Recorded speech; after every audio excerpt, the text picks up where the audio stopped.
and it kind of made her like an ambulance simulator, right? You just play her with all the healers.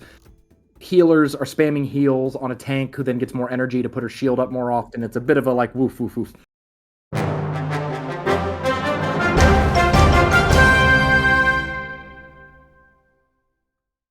Since it's been a while since we had both Abdude and Enchantment Stage channel, and it's your first time, Seth, let's do some intros. Let's tell us who you guys are. Who are you? Who are you people? Where's Frame? This isn't Frame. All right, well, maybe I'll go first then. So, hey everyone, I'm Seth. I'm a game designer who's worked at Supercell now for about 5 years. Frame is on a well-deserved vacation after doing so much for the community all by himself. So I'm taking over for this month's stage channel chat. So we're going to talk today about the previous balance changes, what the goals of it were, and how it went. Going to take some questions here from the crowd and audience, and then we'll talk a little bit about next month's balance changes and some of the things that we can share a little bit early this month.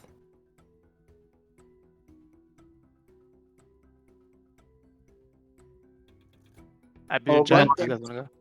Yeah, I'll go next. Okay, that sounds great. So if anyone doesn't know me, I'm Abdul, and I'm a content creator making YouTube videos about Clash Mini, focusing mostly on the technical side. And I have some interesting balanced questions for Seth today. All right, and I'm Enchantment. I'm a content creator for Clash Mini. Been doing it pretty much since day one, and I'm excited to have the stage channel and break down the balance and how it's going to be going moving forward in Clash Mini. Nice.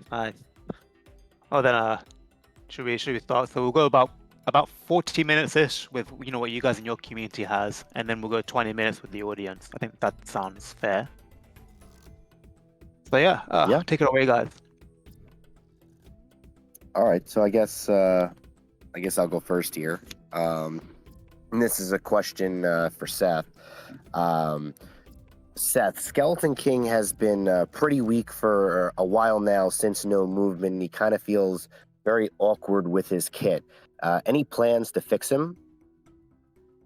Yeah, I mean, Skeleton King is one of the coolest characters, one of the coolest champions from Clash Royale, and it's awesome to see him in Clash Mini. Definitely he's in a bit of a weird design spot because currently he only feels viable with Royal Ghost, and we all kind of saw what it felt like when Royal Ghost is overtuned, right? Like when Royal Ghost is a bit too strong for the meta, how that feels to have Skeleton King and Royal Ghost everywhere. So I think what we'd like to do is, well, Skeleton King, right? He's the king of the skeletons, and yet his kit in Clash Mini doesn't summon any skeletons, right? It's a kind of his defining feature in Clash Royale, and he sort of lacks it in Clash Mini. So what we've been looking into is how can we have him actually spawn skeletons? Trying to create that feeling of, when he does his super or when he revives, having the skeleton army alongside of him. So the challenge there is if you give him just like 3 hit point skeletons, then he triggers more, then he's allowing enemies to trigger their boasts pretty easily. So they're trying to find that balance of like, how do you get him to have this feeling of being like a spawner or a summoner, but without feeling too similar to Witch or having weaknesses that make his kit worse overall.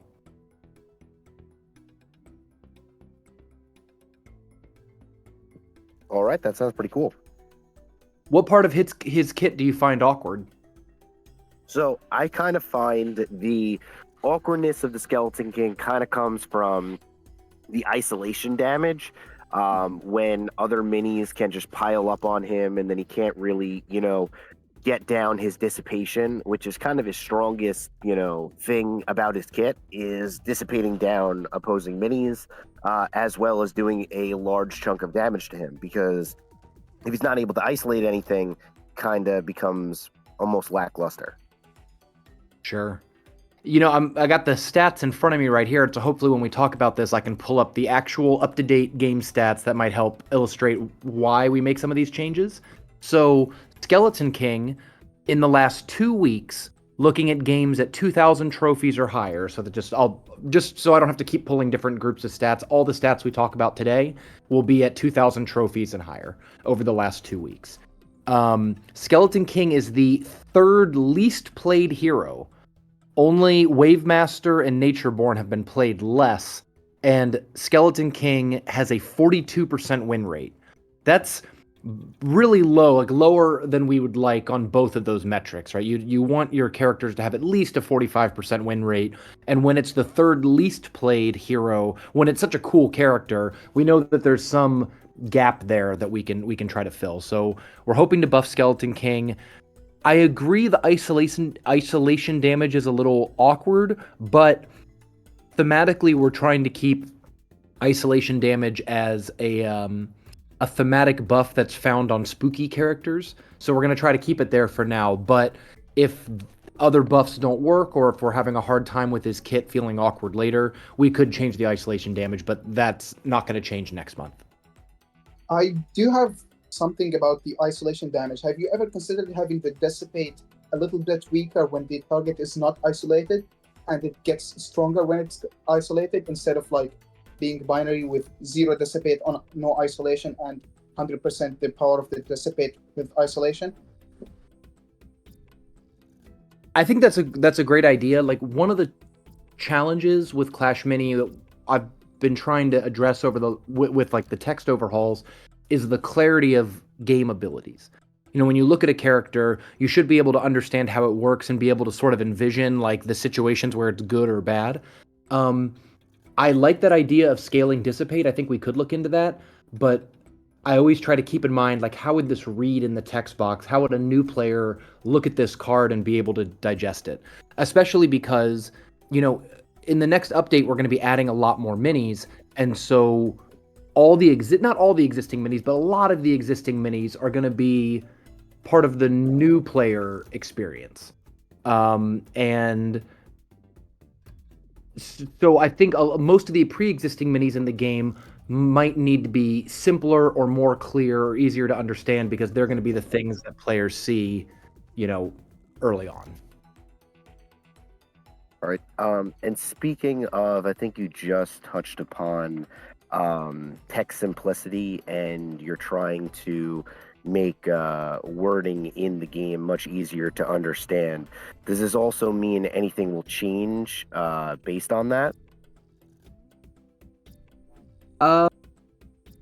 So one change that's coming, this is actually great feedback from the community. So, okay, in the last update, we did this text overhaul. We added a lot of more color coding, used some of the green text to show like differences between skills, tried to get more of a template and formatting in there. And then afterwards, we went on social media and asked for feedback. What could be better? What could be improved? And something that actually came in from the fans that I thought was genius is we are changing the term rampage for when you go under 50% health. We're going to change that to injury. So, oh, injury, do this. And similarly, we're going to change the bandit and magic archer's execution special, where they do bonus damage to people under 50%, to bonus damage to injured enemies. So there's sort of this like tying these two abilities together, right? Rampage would trigger when you're under 50% health. These other characters did damage to characters under 50% health. Let's try to combine those words together to make it clearer and easier to understand. So that's like one text change that's exciting, but it also opened up, I think, a really fun balance change for Mini P.E.K.K.A. So one change coming next month is Mini P.E.K.K.A. is no longer going to deal +2 damage to stunned enemies.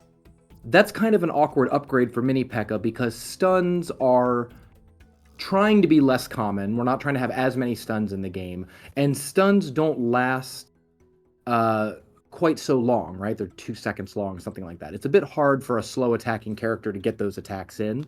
So next month, that upgrade will be changed from 2x damage to stunned enemies to +2 damage against healthy enemies. And healthy is above 50% health.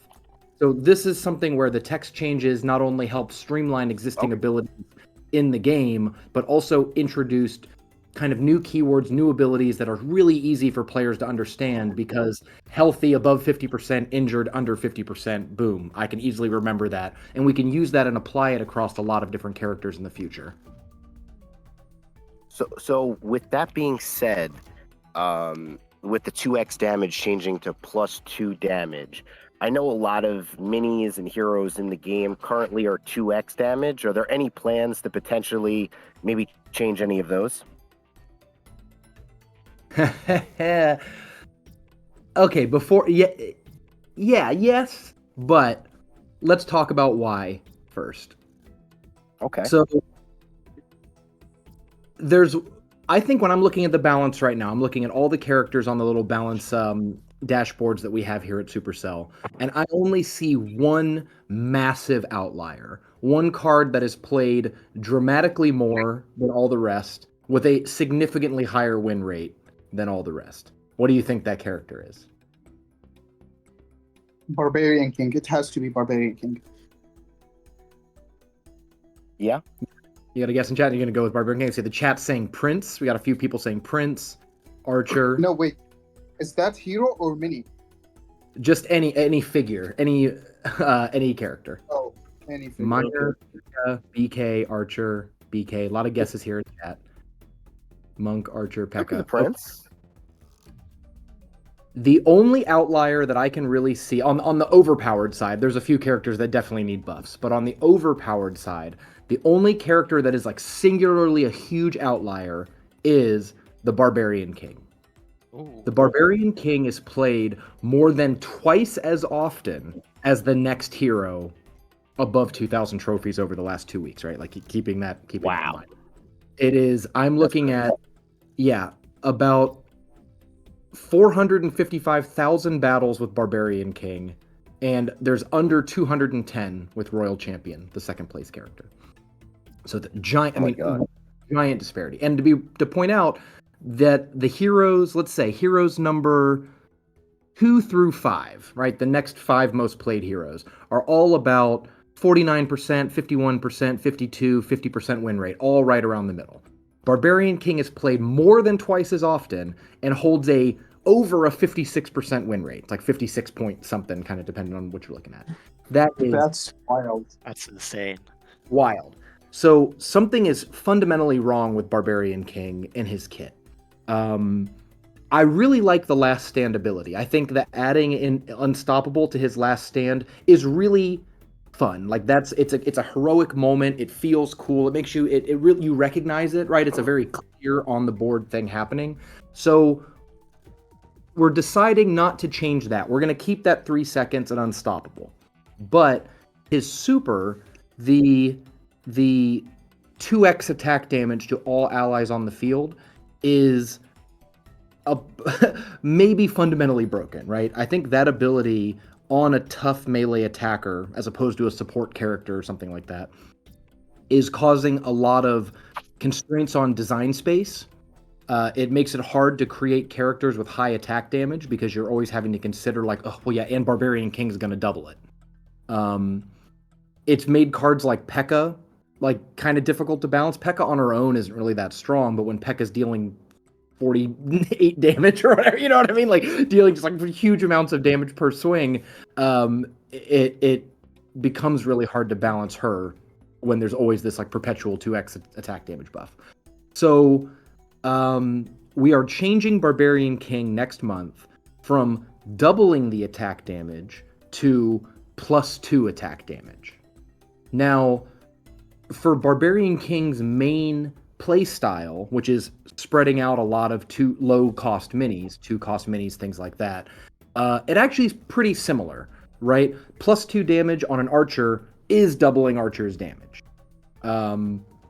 In some cases, it's better than the old buff because for characters like Skeleton Guard and Ice Wizard, they're going to get triple attack damage, right? They're going to go from 1 to 3 instead of just doubling. But for anything above 2 attack damage, it's going to be less of a buff. It's still really good if you've got 3 or 4 attack damage, right? Like plus 50% is pretty strong, but it's going to take away these situations where a character like P.E.K.K.A. gets 20 bonus damage on their attacks. All right. Well, I was very gonna ask, interesting. yeah, I was gonna ask, how would that affect Natureborn and Archer Queen? You talked about wanting abilities to be consistent. Yeah. So right now, Archer Queen does not appear to be broken. I mean, she is the sixth most played hero, slightly above a 50% win rate. So I don't see a need to change her for the next month. Although, of course, just looking at stats doesn't paint the whole picture. But at least that ability is not going to change. For Natureborn, even though it is a doubling of attack damage, it's a bit more conditional, right? You have to be able to overheal the character, which might happen once. It also requires some targeting and like being nearby to each other. There's just a bit more skill in executing Natureborn's bonus, so we're gonna leave her the same as well. Again, Barbarian King is such an outlier that something kind of needs to be done over the next month. We can't leave Barbarian King the way he is, and just reducing the last stand duration doesn't really solve all of the broken interactions that he's creating with P.E.K.K.A, Archer, and things like that. All right. So can we hop on a question about frenzy mode, frenzy timer? So Yeah. that's something that was discussed in the community before. But in frenzy, if let's say there is a 4.5 second stun, if it happened one frame before frenzy, it would get all the 4.5 second stun, which is like super massive value. And if it happened one frame after the frenzy, it would only be 1.5 second of stun, which is very, very terrible compared to the other option. And also another thing is the unstoppable on healing ranger for some reason does not seem to kind of reduce with frenzy. So it's still 5 seconds. So it's kind of like an unlimited unstoppable during frenzy. I'm not sure if that's intended or if it's a bug. Yeah, frenzy mode is interesting. Like, it definitely has some of these complications that need to be smoothed out. I think it's worth mentioning that what is possible via balance changes, and what's something that can be done via a balance change, which just happens, you update your app and download it, versus what needs a full game client update where you go to the app store and we do a release and you have to download the new build. So anything that can be done through balance changes is basically changing numbers in a spreadsheet. I can change attack damage, health values, and to a limited extent, I can make new abilities as long as I'm reusing bits and pieces of other existing abilities. What needs a game client update would be anything that affects the logic of the game engine or how the game like handles battles or processes information. It's kind of hard to describe exactly like what the difference there would be, but how the game handles frenzy mode, how it affects stuns and accelerates existing buffs and things on the field is not something that I can affect via balance changes. So there is nothing happening for frenzy mode until update 8. But that's not to say that the team isn't thinking about it or focused on it. There's been multiple bugs around frenzy mode and the kind of stuff you're discussing being shared in our like tech and gameplay channel, and engineers are looking into how to solve this, as well as the true red, true blue stuff. I mean, they're really digging into the game code. Clash Mini is built on top of Clash Royale's game engine, so some of these like historical bugs that Clash Royale has dealt with also exist in Clash Mini. So like they're looking into that for the next update, but that's like just to set expectations. It would require a game client update for frenzy mode to be addressed. Although I know it is something that they're looking into. All right, that sounds good. True blue, true red. There's been something that people were complaining a lot about. Another thing that people are complaining about is tiles. I mainly want to have your opinion. What do you think about tiles changing the meta every day? And do you feel like it affects the kind of balance spreadsheet that stats that you're looking at? And do you think we would benefit from having two game modes, one being with tiles and one being without tiles, kind of like that? Yeah, I think. Well, let's talk, I guess, first about what the goal of tiles are. The idea there is that if there was a no tile game mode, and you only played without tiles, and that was it, the meta would be solved a bit quicker. Hierarchies and tiers of characters would be crystallized a bit sooner, and it would be harder to break out of that. The idea of the random tiles is that characters that are maybe not that good in the normal meta get this boost and get some exposure and gameplay, from time to time. I think the frustration of tiles in the community comes from that it changes very often, and that because you see the tile before the battle, like I know I'm going into a Devil's Deal game, that requires me to go change my deck to account for Devil's Deal. And then when it changes again the next day, I need to change my deck again. So I like the randomness and the dynamic gameplay that is generated by tiles. It forces you to play a little differently than you normally play. But I wonder, and this is something that we haven't really play tested or anything, but just thinking out loud, I wonder if it would be better if tiles appeared in every game, but you didn't know in advance what they were. Or that two different tiles could appear. The one on turn 1 is a jump pad, and then the one on turn 3 is a Devil's Deal or something like that. Because then you still have that unpredictable gameplay, and you, the player, can still adapt to it in the middle of a battle, but you don't feel that obligation to sort of change your deck and change the meta every day to account for the thing that you know is going to be in the battle. I only do the balance changes. I'm not this isn't something that's coming in update 8. This is me just speculating and answering your question honestly. But my assumption is that random elements in the middle of battle can be very good, can force a lot of adaptability and creative gameplay, but the frustration comes from when you know it in advance, you sort of have to build around it. Here's the thing. Random tiles were that way before update 7, and no one liked them. So we already tested that. It kind of puts you in a position where if someone is running a Clash ability focused deck and they get mirror tile, it's game over. You have nothing you can do. But if you're running an Archer Queen deck and you suddenly get a power electro tile, then it's kind of GG for you. That's they kind of have no chance in beating you because you have your super right off the bat. So it's something we already tested and people were already kind of upset with it. So I'm not sure if that's the solution. Do you feel that the design of the existing tiles is maybe too impactful? +7 energy or +10 attack damage is dramatically more impactful than something that might be a +5 hit points, right? That's for some. Yeah, I was gonna say Devil's Deal is so impactful that it kind of makes bowler meta instead of being something that no one uses. And Grand Warden becomes everywhere, Prince, Fisherman. It kind of mandates the entire game and the entire meta for the whole day. Same for power tile, stuff like that. After the update, tiles have become more and more impactful, which kind of makes it so you have to change your deck every day. And what was your thoughts on chatting? Yeah, so I actually really like the randomness of the tiles. I think it does create a lot of unique gameplay. And I do like the fact that, let's just say you tell everybody what the first tile is, but then the second tile will change. I think that's really cool. The only thing that I think would be an issue is some people really don't like that.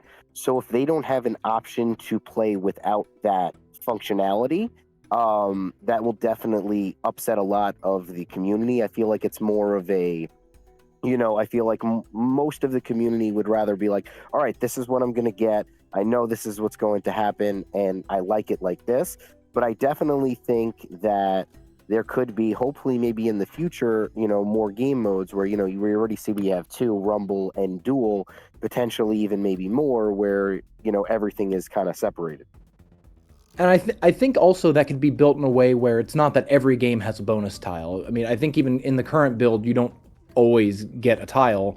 So it could be something where 40% of the games have no tiles, 30% have 1, 20% have 2, and 10% have 3 or something like that, right? Just some sliding scale where you can adjust the numbers until people find a nice balance. But overall, I think it is riskier to have no dynamic of events in the gameplay and have it become sort of stale and repetitive than to try to find some middle ground, something where there is unpredictable events, there are things you have to adapt to, but they're not so overwhelming or so meta warping that you feel like your decisions don't matter. It's still the most important thing is that it's a strategy game. Your decisions, your placement, your timing, your elixir management needs to be the thing that helps you win the game, and the tile should just be a thing where you go, "Oh, I took advantage of that really good tile to counter his deck and I feel rewarded for making good decisions," not like, "Oh, Devil's Deal came up and I don't have Archer, so I just got wrecked and I couldn't do anything about it." But yeah, anything is possible. And of course, if Clash Mini goes global like we all hope it to be, there will be so many millions of players that I think it's easy to account for all the different play types. You can have a no tile ladder, or you can have maybe tiles on the ladder, but there's like grand challenges and grand challenges have no tiles, things like that. I mean, there's like, I think the nice thing about all of these global mobile games is that they're really a platform for that style of gameplay. You figure out what sort of gameplay people like, and then you offer casual modes and 2v2 modes and tournament modes and all that. So everyone's sort of happy with whatever level of competition they'd like to engage with. All right, Yeah, that sounds good. Yeah, that sounds great. And one last thing about the hero balancing, because as we were just talking about the Barbarian King and the Last Stand ability, the Barbarian King seems to be the tankiest hero inside of Clash Mini by far. It just survives the longest, and I don't think really that was so much the intention of it being the tankiest, as there is a Shield Maiden who has a shield, and that's pretty much its only function in Clash Mini.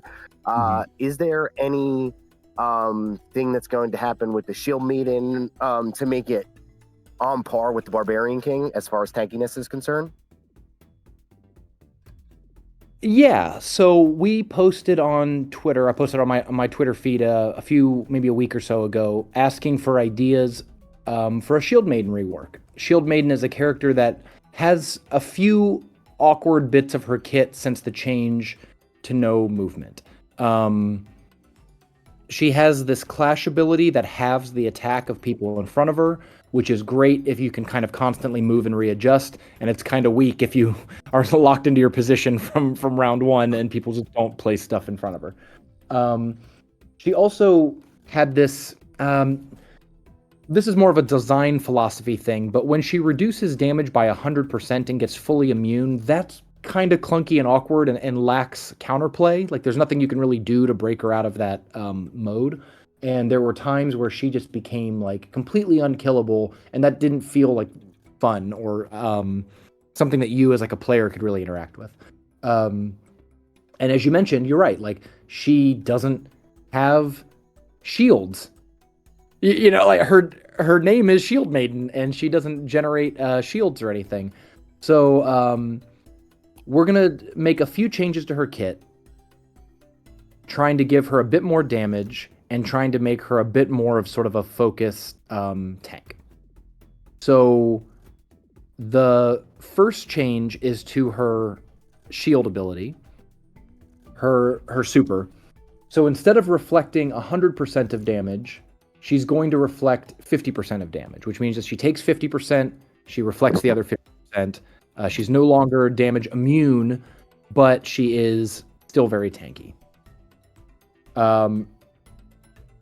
That does sound like a nerve. I can see people kind of crying, or maybe it's not the best news, but there's more coming. We did more than that.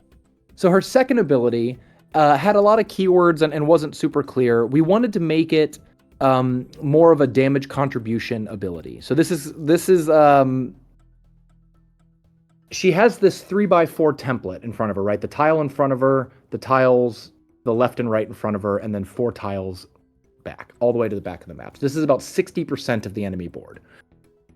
Her clash ability has been changed to clash all enemies in that 3x4 template get a burning debuff for up to 10 seconds. Now, burning is 1 damage a second for 10 seconds, so this is basically 10 damage to everything that's standing in that big block in front of her.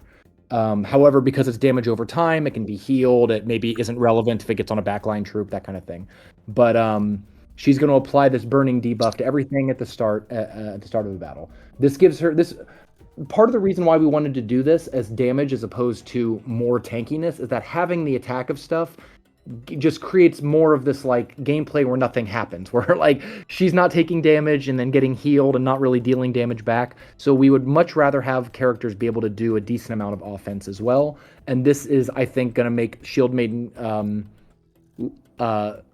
mean, you can't really move her, right? But it hits so much of the enemy board that's going to be difficult for enemies to place around her without accepting they're going to take some burning damage. And then her third ability, which I think is going to be a real love-hate ability depending on who's playing her, is Shield Maiden, instead of having +1 energy on effective heal and +1 energy on stun, which is an ability that is a bit difficult to see. Like if you're a new player and you're watching the battle, effective heal and when stunned are like not easy triggers to understand or follow. And it kind of made her like an ambulance simulator, right? You just play her with all the healers. Healers are spamming heals on a tank who then gets more energy to put her shield up more often. It's a bit of a like woof, woof, woof. So instead, you mentioned that Barbarian King is maybe the tankiest character in the game. She's going to have a similarly tanky ability. So her third ability is being changed from +1 energy of effective heal and +1 energy when stunned to, similar to the Barbarian King, a last stand ability, where before she dies, she's going to gain 50 shield, up to 50 shield, and max energy. So right before she dies, 50 shield, turns on her block, and that gives her a huge effective pool of health. What's awesome about, what's been really fun about this as well, is that this has turned into a indirect buff for Dart Goblin. A ranged carry who doesn't quite have like the love for it, but it's a ton of health against people who can't really fight through shields. But Valkyrie, Dart Goblin feels so good when they can kind of counter her in the meta. So we think she's going to be strong. We think she's going to be like a pretty powerful tank and really still serve the same purpose that Shield Maiden players want, which is like a tanky, really hard to kill frontliner. But it's also, I'm not worried about her dominating the metagame because there are sort of built-in counters to her last stand ability. That's 120 total hit points between her 70 hit health points and the 50 shield. So she is definitely going to be a real tanker character afterwards. Yeah, and I see a lot of people like freaking out at that number, but you got to also remember Mega Knight has 100 HP at 3 stars. I know nobody plays Mega Knight right now, but you know, it's only 20 more, so it's not like it's, you know, 500 more than every other mini in the game. And it's worth mentioning that even if you have a bunch of health, if you have no damage output, it doesn't matter, right? Like, I mean, she's still hitting for a very low amount of damage. If it's just her being 1-on-3, the 50 shield is not going to automatically kill everyone else. She's going to need to still have backline support and, you know, DPS on the field in order to make the most of that tankiness. Hey, also, I noticed in chat somebody asked about the taunt. On the shield, on her super, she still does taunt, and it'll be taunting nearby enemies, which is the same size as a lumberjack potion.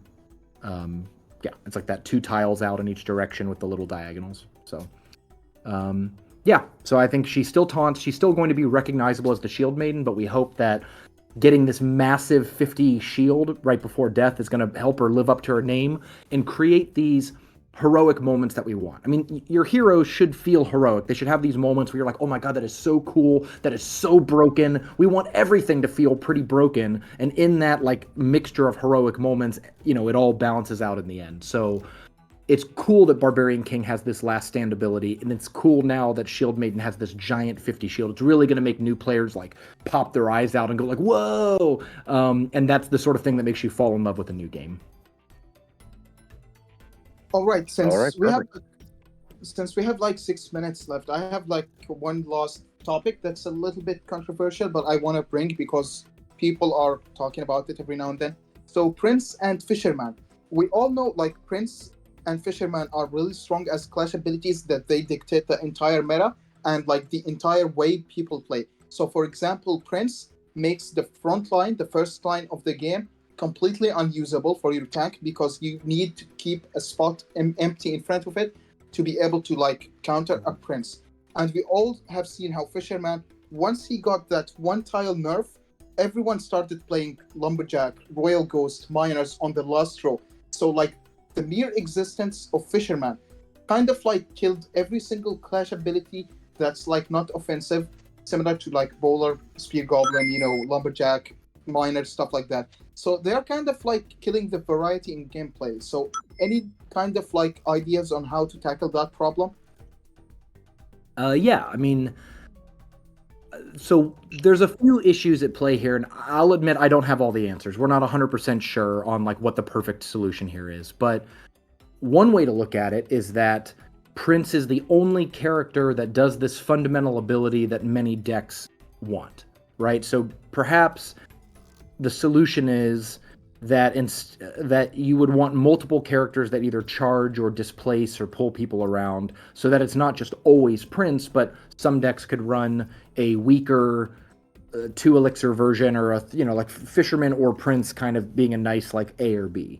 If there were maybe 2 or 3 other choices that did similar abilities, most decks would include some sort of displacement effect, but it wouldn't be the exact same character every single time. That feels like a narrow meta. Like that's one direction. The other could be that, yeah, like it turns out we're still in a very early in Clash Mini's lifespan, and if you consider the no movement change as like a total start over of the gameplay philosophy, maybe something having push and stun that can't be blocked or whatever is just too strong of a mechanic.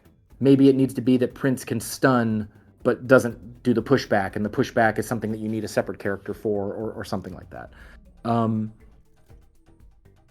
Yeah, so I understand the concern, like you don't want every single deck playing a certain way because of a single mini in the game, but I don't necessarily think the solution is that there's 0 ways to displace minis or pull or push things out of place at the start of battle, because that's one of the main ways that we're going to have interaction and counterplay between the characters.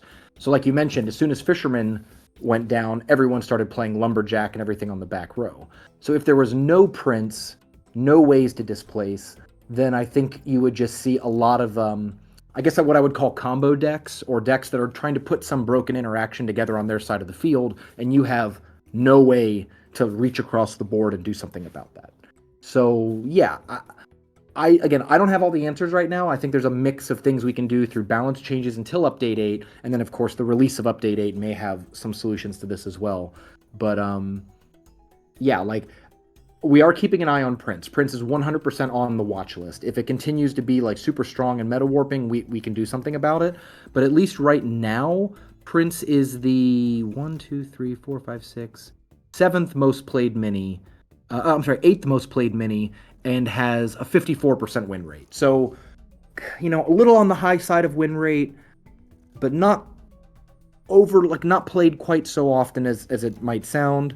But yeah, like I think that if Prince continues to be this strong for another month, we could see some sort of change to his kit. But at least right now, I think it's worth it to keep displacement and push effects in the game, to prevent everything from being a little too, stale or solitaire playing. Someone asked if he's the most played Clash ability mini, so let's take a look. The I don't know. Miner is the second most played, has a Clash ability. Then Ice Wizard also has a Clash ability. Then just to be clear, when people say Clash ability, they mean stuff like Fisherman, Prince, Bowler, and Spear Goblin, like direct damage or direct displacement. Direct damage. Then I guess he is the first most played of those 4 minis. I'm taking a look. He's definitely the most played of those abilities. I'm just trying to see where Bowler and Fisherman. Fisherman is probably the second most played one. Actually, Fisherman's pretty far down the list still. Good win rate, but not played nearly as much as you might expect. Actually, the 5th least played mini is Fisherman. Ooh, above 2. Wow. But that also contributes to the high win rate. So when it's generally the less a mini is played, the higher the win rate might be, because only people playing it know how to use it. Like there isn't casual players playing Fisherman. But that's Yeah, yeah, the one-trick ponies. sure.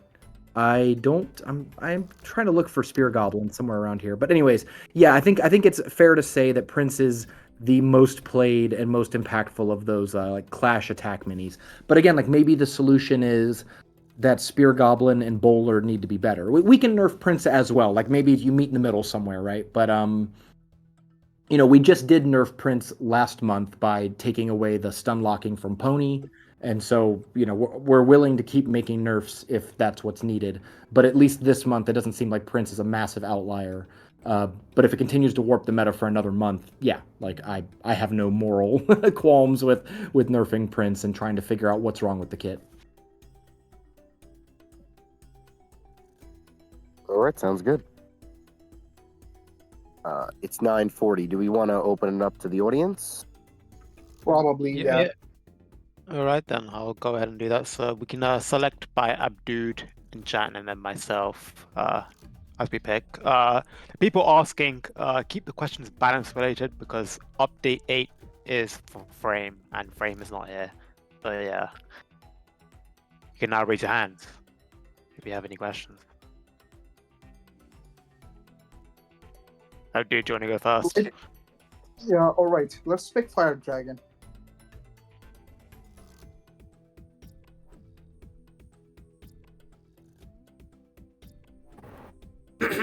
Hello.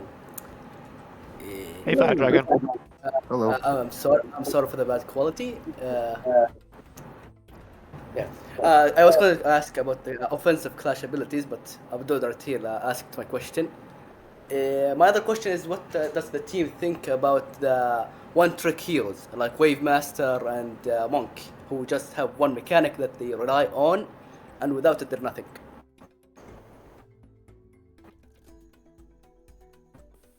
Yeah, I think in some cases that one trick is awesome and we should double down on that thing. So I actually think that Wave Master's flip is really fun, really interesting. It's obvious what's happening for a new player. You put it behind it and it goes ahead, like there's no mystery as to what that mechanic is. And in that case, I think it's nice to really double down on that. Like, you're going to pick Wave Master. That means you want this flip ability. You're probably building the deck to take advantage of the flip. Like, I think that's the example of a sort of ability that is fun to build around and we should really emphasize as part of that character's kit. Monk, I think, is a little different because Monk's ability is an auto kill and the other ability allows him to auto kill more often. That can feel really binary and not super fun, especially when he's chaining these kills together. Part of this comes down to the mechanics difference between Clash Mini and other Clash games. Like, for example, shields in Clash Royale block any over damage. So like the shield gets killed and any extra damage goes away, and then it has to get attacked again for hit points. If that were the case in Clash Mini as well, then I think maybe the Monk's ability would be fine. It would sort of teach you the mechanics of shields. There'd be some counterplay there. But because shields just function as extra hit points, and that 100 damage attack goes through the shields, through the hit points, and just geeks whatever it was attacking, that is probably not the sort of mechanic that we'd want to have forever in Clash Mini. We're trying not to rework too much at once. So in general, we're reworking about one hero a month, and this month it was Shield Maiden. So there's no plans for Monk next month, just kind of leaving it as is. His win rate's not super high, his play rate isn't like super high, but that's a situation where I sort of agree with what Abdul and Chatten were talking about from a design standpoint of, he's not, I don't think, a very well-designed kit and something that's very fun for people to play against. So we're going to try to figure out a way, maybe next month, maybe the month after, to rework Monk's kit into something a bit more dynamic and a bit more fun that doesn't feel quite so like, all right, he just one hit my Mega Knight, cool. Okay, fair. Thank you for answering. I'm now going thanks for to your leave question. because I'm embarrassed. My voice is crap with the air conditioner. So, Sounds see good ya. to me. See ya. Have a good day. Bye.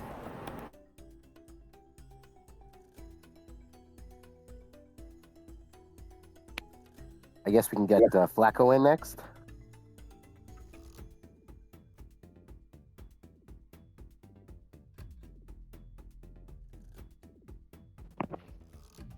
Ooh, I'm surprised I accepted it. I'm on my phone. Thank goodness. Okay, but hello everyone. How y'all doing? My question, Doing uh, great. are we gonna see anything in Barbarian? Like any type of changes? Oh yeah. Hey, we are gonna change Barbarian a little bit, but it's one of those changes. I don't want to spoil it, but it's one of those changes where he's a little bit worse at 0 and 1 star, but much better at 2 and 3 stars. So I want you all to know that if you love Barbarian, you got to commit to Barbarian. Barbarian needs a commitment. You're going to play him on the field, you got to play him up to 3 stars. But if you play him up to 3 stars, he's going to be significantly better than he currently is. So, like, hashtag commit to Barb. Make your Barb commitments now. He's an investment. That's right, Choco Chip Donuts. Barbarian is an investment. He's a long-term play. Yeah, no, we are going to do a buff to him next month. I may be overselling it a bit. It's not going to be like a complete world-ending, game-changing buff, but he is going to be quite a bit better at 3 stars than he is currently. Okay. Oh, thank you. Thank goodness. Barbarian needed a change. He needed it. He's a fun one. We want him, of course, to be a bit better than he is. So yeah, man. Thanks for your question. I wasn't planning on talking about Barbarian, but I'm glad you asked. Yeah, thank you. All right. Bye. Have a good one.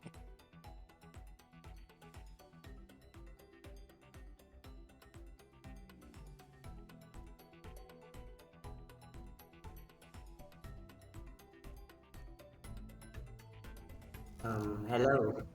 You are based, Draco, it's confirmed. Anyways, so I was gonna ask that since Pink Fury is the most recent hero, what are your plans on her? Because she's kinda like in high B tier or something like that right now. My impression is that she's a bit on the weak side, but also she's such a different and unique character that I think both players are still figuring out how to use her and build decks around her, and of course enemies are still learning how to like play against her. There's nothing really on the slate for next month because I think Barbarian King is warping so much of the meta that it's kind of hard to understand like how good she actually is, especially because most people may not have her maxed out yet. There's probably a lot of games with people playing Pink Fury at like level 13 or something like that. So that's another character that we're thinking of like waiting another month on, but she's also on the watch list. Like as soon as we lock in or get close to finalizing 1 month's balance change, it's pretty common for us to make the next month's balance change and write not like changes, but we'll say like Prince probably nerf, Pink Fury probably buff, right? And just sort of start to outline what we expect will happen as a result of these changes and the things we'd like to address the following month. And I've already kind of penciled in Pink Fury next month for like, take a good look at her, try to buff her if she stays weak. But again, she's such an oddball character that I want to give it at least a little bit of time to settle in and not overreact and overbuff her, because if she's like 10% too good, it's going to feel really awkward and weird if a character that has barely anyone else on the field, like just her by herself or maybe one other mini is just soloing entire armies. That feels pretty wonky. One thing I will say though is that she is the sort of character who would benefit greatly from new minis that sort of play into her style of gameplay. So I think she's a character that might stay a bit underwhelming because she just doesn't have the right synergies, but maybe in update 8 you'll see new synergies for her that make her kit make a lot more sense and make her make deck building around her a lot easier. Yeah, thank you. I can totally understand that she has a really complex design to balance. Thank you. Thanks for the question.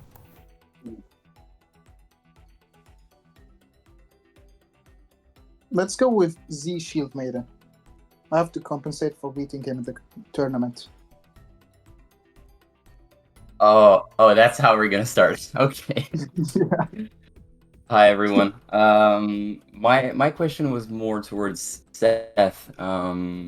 For what are some balancing principles that you've learned on Clash Royale and are now kind of applying to Clash Mini, like lessons you've learned and are now keeping in mind when doing balance changes in Clash Mini? I think one of the things that I've been focused on is mostly, again, like clarity of abilities and sort of simplifying the kits. I think something we've learned from Clash Royale is that characters just sort of need to work the way you expect them to work. And if the more hidden information and the more like unclear mechanics, the less fun the game is overall. Even if it's balanced, if it's not clear, then you're probably not having fun or it's not tickling your brain in the same way. I definitely want to be a lot more careful with reworks. Like when I said that we only want to rework one hero a month and things like that, that is directly due to the nightmares of me reworking Witch and Executioner and doing a bad job on those reworks and kind of really warping the meta. So instead of changing too much all at once, I'm trying to change things a bit slower, but also keep in mind that, you know, people who play Shield Maiden expect her to work a certain way and fill a certain role. So even if you had cool ideas for the rework, trying to keep her fitting the same gameplay patterns that she had before.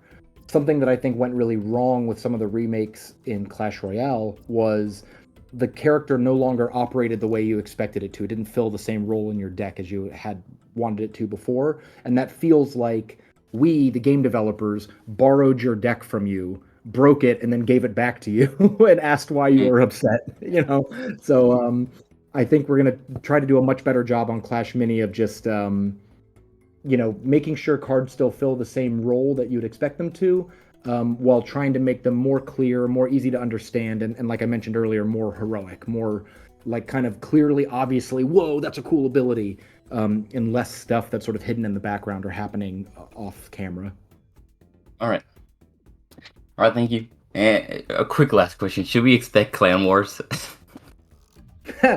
I can't comment on future updates, but of course, social games are more fun when they're social, you know. So all right. Thank you so much. See ya.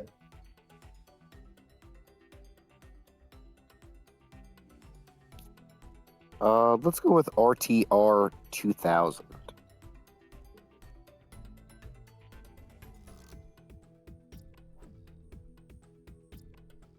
Hi. You hear me? Yes, I can. I saw a recent problem that anti-heal stacks. Okay, so if two Like- anti-heals are applied, then they don't heal at all. Yeah, I saw it that with Wizard, Dagger Goblin, Spear Goblin, mostly against Barking to Elixir. Okay. Yeah, I mean, that's functionally fine to me. A block actually works the same way. Ah. Block stacks if you stack two blocks together. You know, I think the most important thing is that all gameplay mechanics have some sort of counter, and healing is one of those things that you absolutely want. You want healing in your game, you want it to be a viable strategy, but you also don't want it to ever be a dominant strategy because it feels like there's no way to go against it. So part of the reason that we have more anti-heal in the game, like across multiple characters, is just so that decks of different varieties and types all have access to this anti-heal. And if healing meta ever becomes completely dominant, the ability to stack anti-heal and make that to a 0% healing gives deck builders and players kind of a counter, a way out, so that the meta never gets locked into this healing meta that has no counters to it. So maybe it's unintuitive, maybe there's a way we could make that a little bit clearer or easier to understand, but I don't find that from a design standpoint to be breaking anything, as much as it just gives players the tools to counter something when they need to. It may also be that character, like there's multiple different anti-heal buffs. So for example, if like Dagger Goblin and Spear Goblin apply the same buff, that wouldn't stack because it's the same one and it's just overriding each other. But maybe like Dagger Goblin and oh my god, why am I drawing a blank here? But like Countess have a different buff, and so then those two would stack. Oh, also, hey, since we're talking about it, one other text change in the next update is that we're going to get rid of that minus 66%, and it's just going to be called anti-heal.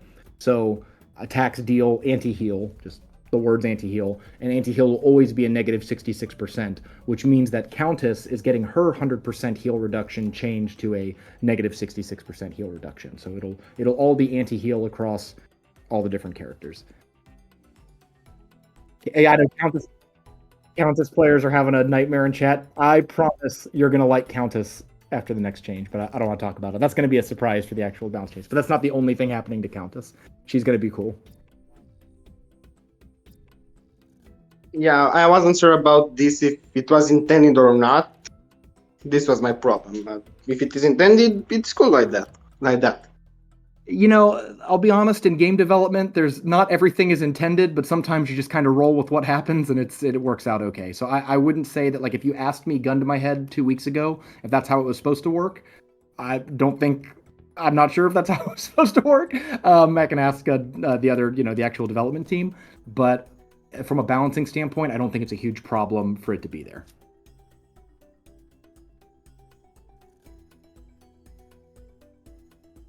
Fire Dragon says I'm throwing hands in the studio.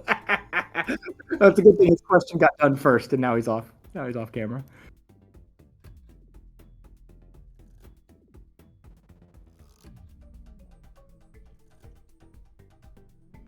Hello. Hi. So my question was that a mini is broken when it's instantly upgraded to 3 stars. Why not you guys introduce a card cycle, mini rotation cycle here in Clash Mini? I'm sorry, I don't know if I understand your question.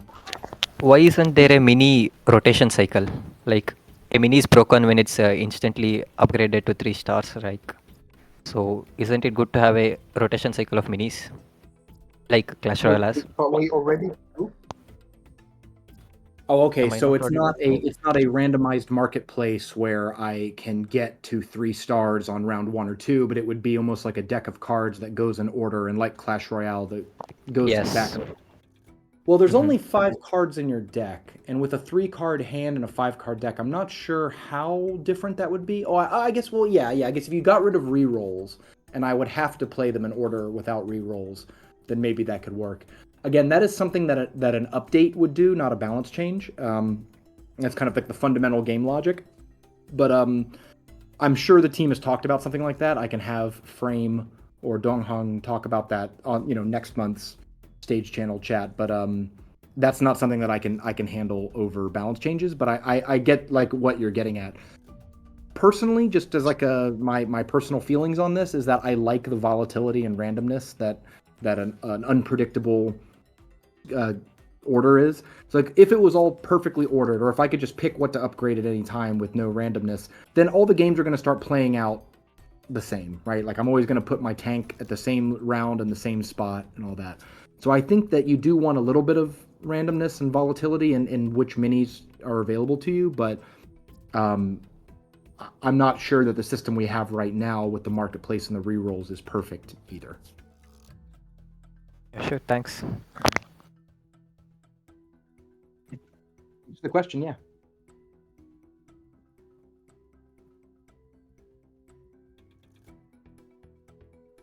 We timed that perfectly. We went.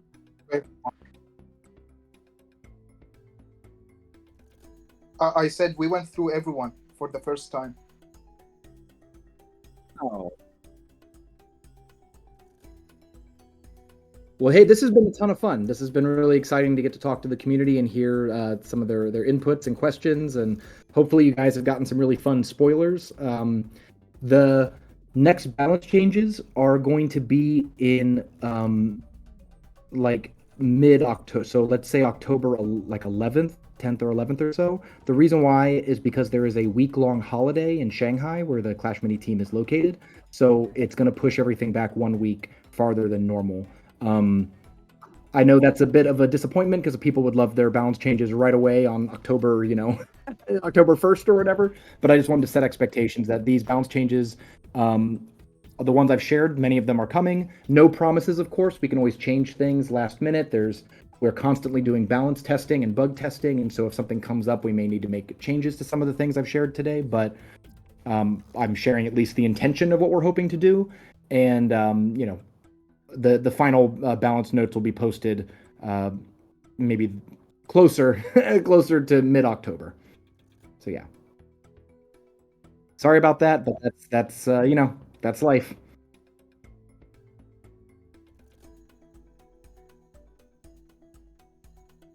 Yeah, exactly. And it's like a national thing. It's like every company goes on these kind of like week-long, bank holiday sort of things. So yeah, it's been awesome. I love chatting with the community, and of course, it's great to see people like Abdud, who I've met more recently through Clash Mini, and of course, people like Enchantin, who Enchantin and I go way back. There are videos of Enchantin and I in 2017 casting big esports events together. So it's kind of crazy that we've been in this Supercell game scene for so long and still kind of meeting up often, chatting about balance changes, talking about the future. So it's been really cool to see kind of old and new faces again and meet a whole new community here for Clash Mini. It's funny. I remember those days. I was more of a player and a viewer. Yeah, and there's so much overlap between Clash Royale fans and Clash Mini fans too that it's felt like a really warm welcome coming over here. So it's been a lot of fun. Excited to see what happens over the next few weeks in the live game and how the next set of balance changes affect the meta. It's going to be a lot of fun over the next few months when Update 8 comes out, and let's all hope for the best. There we go. Clash Mini. Goodbye. Bye, everyone.